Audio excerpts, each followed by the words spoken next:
So one thing I love to talk to you about is judgment. And you know how people are saying don't judge a book by its cover? Sure, but is it easy for you to do so? Not me. And I realize how we as a collective, as a humanity, we are so deeply wired through this unconscious bias where we instantly make judgment or decision or assessment based on how we feel through the lens. It's like a glasses that we wear, right?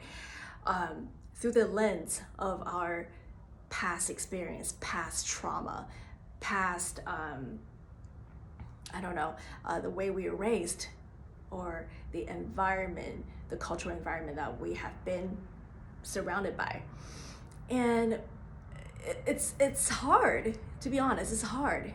And we all want to feel that sense of acceptance by other people, but at the same time, we practice judgment pretty much every single day. And I catch myself judging other people as well. So I want to share this one thing real quickly with you. So a couple months ago, I remember I was walking around the neighborhood. I passed this construction site, and there were a lot of construction workers there speaking loudly, using vulgar language, and they were chewing. We call the Taiwanese gum, chewing gum. It's called the betel nuts. If you just look it up online, you know what I'm talking about. So they can just spit on the floor. It looks all very bloody almost. So it could be like, if you don't know them, sometimes I call myself judging those people, like, it's a little bit rude and they're not very sophisticated, right? So I call myself judging strangers out there. But the next moment, it hit me right away. So what happened was, I was trying to go to the other side of the street, and there was an intersection, and with traffic lights, of course. And on the opposite side of the street, across from mine, there was this old lady, probably an 85-year-old grandmom almost, severely hunchbacked, and she was trying to push I don't know, a cart. It's a huge one too, a huge cart of recycled bins, recycled garbage, whatever that is, right? And then from the same side where she was at, there were a lot of pedestrians, and they're just looking at their cell phones. It was a big street, big intersection, and no one was reaching out to help her. And then the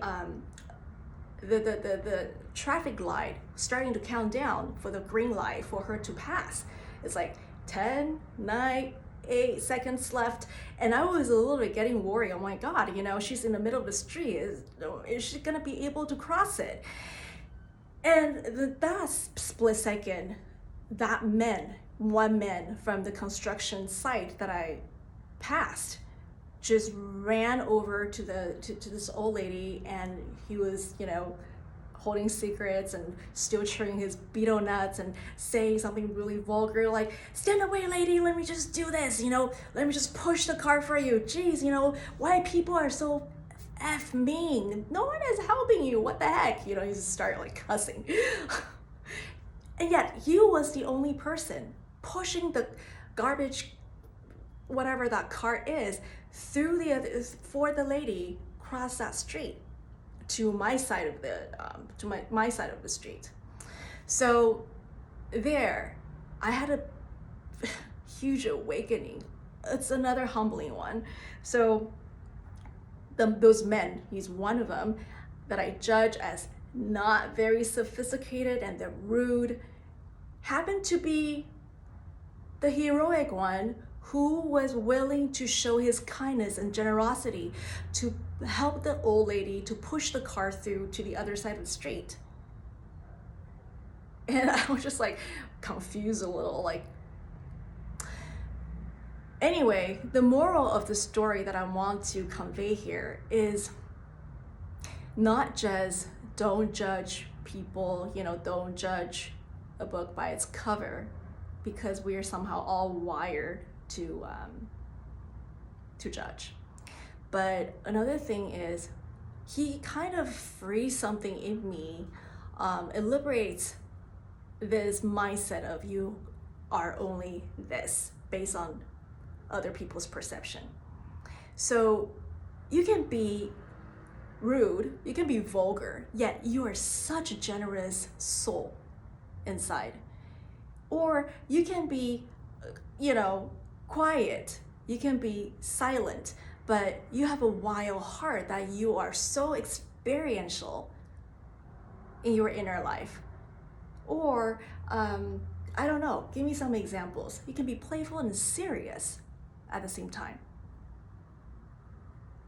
You can be extroverted, but also wanted to hermit out. So we are all having different parts of ourselves that are contradicting each other. I have a lot of that in my being. So I'm learning to also dance with different energies within me, that I'm able to honor all sides of it. What about you? What about you? Aside from let's continue to practice non-judgmental space, yet at the same time, are we allowing ourselves to see a different points of view through judgment? I see that person, okay, let me just change another way of saying it. I see this person's quality that trigger something in me, right? Wow, the person's vulgarness. What about me? What's something inside of me that is actually vulgar as well, or else I wasn't able to detect the same quality if I don't have it? It also exists in me, I believe. So how can I embrace that vulgarness or rawness in me? Because that construction worker, that gentleman, was there playing as a mirror, reflecting back to me. There are aspects of me that I haven't yet fully embraced. So that's something interesting to explore.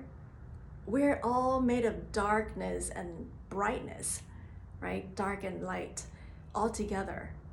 And that makes us whole and makes us interesting and unique. Doesn't matter what combination you have or I have, right? So another exploration is, don't just focus on the synergy of the positive energies, because sometimes when we judge other people, especially the negative qualities that we see in others, it probably is saying something about ourselves as well. Then how do we embrace that energy that we saw in others that doesn't make us feel comfortable? So embrace your shadow, embrace your light. It's a process, but I just think it's very, very important to look at that side and continue to dance with curiosity. Already, I love you, and let's explore, and let me know, what do you find conflicting energies in you that you think it's kind of hard for you to embrace?